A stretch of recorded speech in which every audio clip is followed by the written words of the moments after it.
Durant ses 27 années en prison, il a étudié la politique, le droit, la psychologie humaine et sans oublier la langue de ses oppresseurs. Nelson Mandela a transformé sa prison en université. Bienvenue sur Code de vie où on parle de leadership et de croissance personnelle.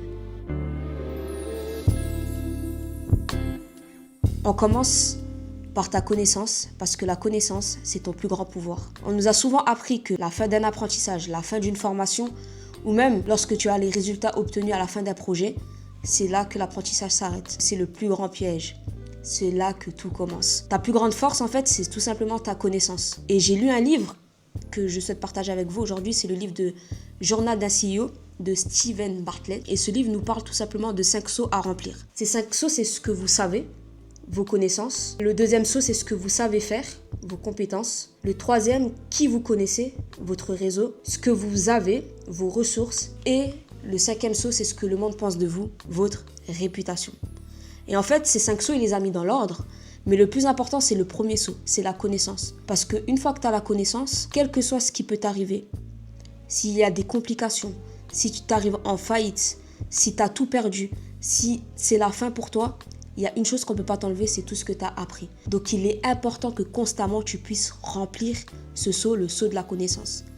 Mais pour ça, on peut constater qu'il y a 2 catégories. Il y a ceux qui sont des fidèles apprentis et ceux qui ont tout simplement arrêté d'apprendre. Ceux qui pensent tout savoir, tu parles avec eux, ils sont fermés d'esprit, ils te coupent la parole, ils ont réponse à tout, ils sont prompts à répondre même avant d'avoir écouté. Là, c'est ceux qui ont arrêté d'apprendre. Mais il y a aussi ceux qui sont nostalgiques du résultat du passé. C'est ceux qui ont commencé un projet, ils ont mis en place un projet, ils ont vu les résultats, et 10 ans après, tu viens avec le même projet, ils te diront ça ne marchera pas, ou ils te diront non, fais comme ci, fais comme ça parce que je l'ai fait.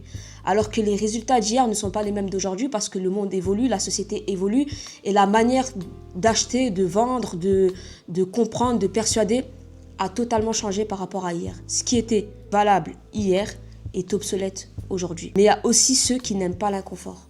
C'est-à-dire qu'ils sont débutants dans un domaine et comme ils savent qu'ils sont débutants dans un domaine, ils ne veulent pas évoluer parce que ça tue tout simplement leur ego. Et j'espère que tu ne fais pas partie de cette catégorie. Mais plutôt de la catégorie de ceux qui sont ouverts d'esprit, qui posent toujours des questions, qui se remettent systématiquement en question. Même s'ils sont bons dans la compétence qu'ils ont, ils posent systématiquement des questions parce qu'ils savent qu'il y a toujours quelque chose à apprendre. Ils savent qu'ils sont passés toujours à côté d'un petit détail qui leur manquait. Il y a aussi ceux qui n'ont pas honte tout simplement d'être débutants. Ils n'ont pas honte d'être débutants, de poser des questions et de se dire « je ne m'y connais pas dans le domaine-là, mais je souhaite apprendre ». Ça, c'est vraiment des personnes qui sont ouvertes d'esprit et qui iront très loin au passage. Mais aussi ceux qui se remettent toujours en question, qui demandent toujours des feedbacks, comment ça s'est passé, comment tu as trouvé. Et ça leur permet toujours de savoir qu'il y a toujours quelque chose à apprendre parce que personne n'est parfait tout simplement. Et pour finir, quelques tips qui vont vous permettre d'apprendre en continu. Écoutez souvent des podcasts ou des vidéos sur YouTube.